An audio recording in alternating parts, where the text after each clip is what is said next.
Hello everyone, welcome back to the channel. Hope you are doing well and fine. And in today's video, I'll be showing you how to verify Bitcoin on Cash App. So without wasting any time, let's just jump right on the video and make sure to watch this video till the end and follow the steps as well.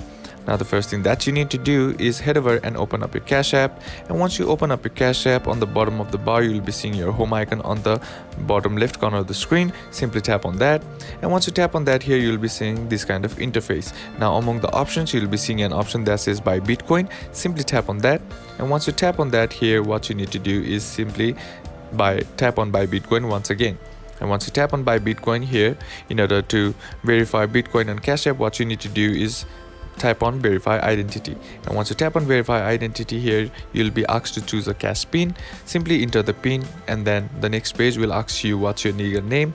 Enter in your first name and then your last name. Once that's done, tap on next. And once you do that here, you'll be asked to enter in your birth date, birth month and birth year. Simply fill this up and then tap on next on the bottom of the screen. And lastly, you are asked to enter the last 4 digits of your social security number. And once you enter it and tap on next, and once you do that and enter it, that's basically how to verify Bitcoin on Cash App. And that's it for today's video, guys. Hope this video was useful to you. Leave a like if it did. Comment down below what the next video should be on. Consider subbing to the channel. Thank you for watching. Bye bye.